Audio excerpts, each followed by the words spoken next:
Those bad boys from Boston, Jay Giles Band, have been together an awful long time, relentless in their search for the rhythm and blues grail. Well, they finally found it with Centerfold, but I asked singer Peter Wolf to dig a little deeper into his DJ past. Some fellas look at the eye, some fellas look at the north, some fellas look at the side, some fellas look at the toe. Wait a minute. I was playing a lot of clubs, and we'd be playing all these little joints like the Lewis Room or Revere Beach or Sonny's Lounge, places where, all these, sort of like, you always really, your main concern all night was if you're going to get paid, because, the guy said, well, let's fellas, come on, bring in your equipment and, see how you do with the crowd.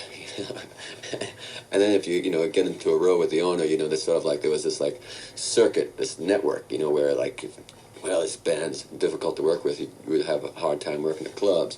So we were working at all these different funky clubs, meeting all these different characters, Juke Joint Jimmy, Southside Slim, all these different kind of people. And in Boston, they had these blue laws. And blue laws meant that all music had to stop at about 11:45, and all alcohol had to be off the table by midnight.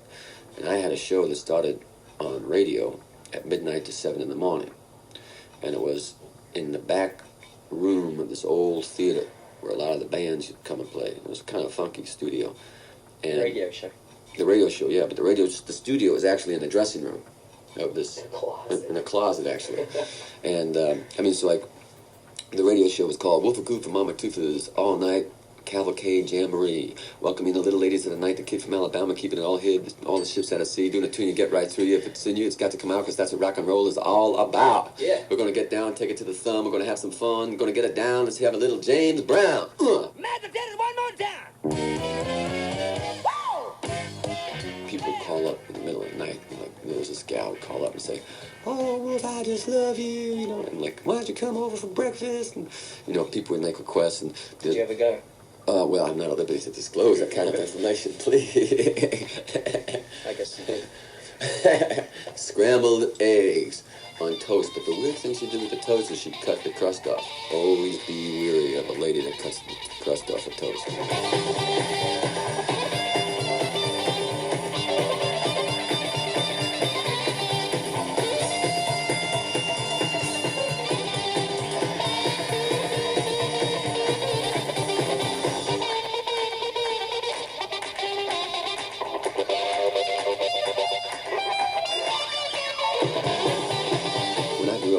City. We had great radio shows, great DJs. And so when I was young, I would just literally go to bed with a radio by the pillow.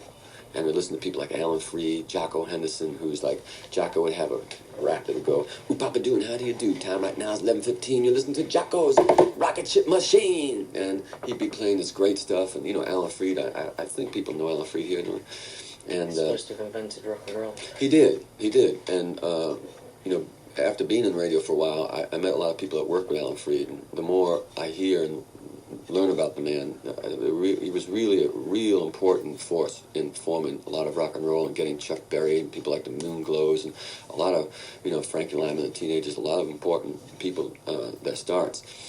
And what would happen is you'd have Alan Freed, who would take you up to about 10 o'clock, and then at 10 o'clock, there was Jocko Henderson's Rocket Ship Show, and then Symphony Sid, who would be live from Birdland, and he would...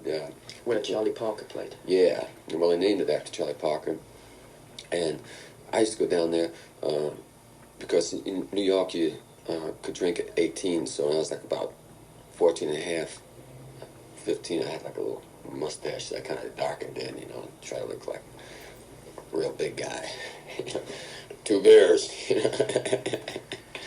I just figured if you ordered 2 beers, you were more convinced. It's like you just ordered 1.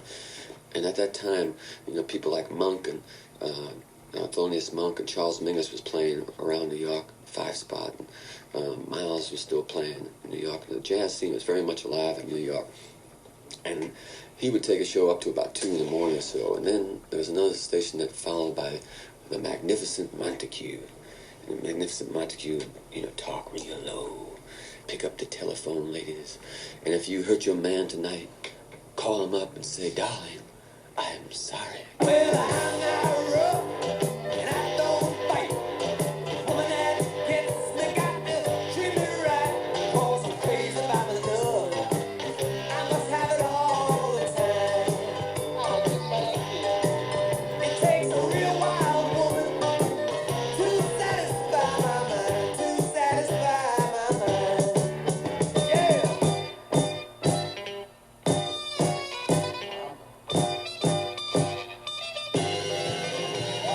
And then there were people performing at the Apollo Theater, which was right down the street. Like people like Sam Cooke or The Temptations or Smokey or whatever. They all go up on Magnificent Montague show and sit around and rap and play DJ and stuff like that. So I mean, Did you go down there? to the Apollo. Oh yeah, I used to go to Supposed the to Apollo. be a bit heavy, isn't it, for white people? No, not at the time I went. It was really no problem at all. A lot of the difficulties up and around Harlem came much later. It really wasn't a problem. At least I never thought of it as a problem. So I went to school right in Harlem, and it was like about 10 blocks away from the Apollo, and I was just in the neighborhood all the time. Towards the late '60s, it became very difficult. And just the whole kind of bottom dropped out. Around the time of the Watts riots, I think. Yeah, but after it sort of, it just really decayed, and the city allowed it to decay. But Harlem is a very elegant place. It wasn't a great place to live, but culturally it was so rich. I mean, the street corners and the music stores, and you'd walk down Harlem, you know, on 125th Street, man, there'd be cats selling this and selling that. I mean, I remember going down, and you'd always see Malcolm X on the corner, you know, with a whole bunch of Muslims, and they'd be, you know, handing out this newspaper they had at the time called Muhammad Speaks, and he'd always be out there in a suit and tie, and, you know, always gathering with a crowd, and, you know, sometimes he'd be on a flatbed truck, and it was just a real exciting place.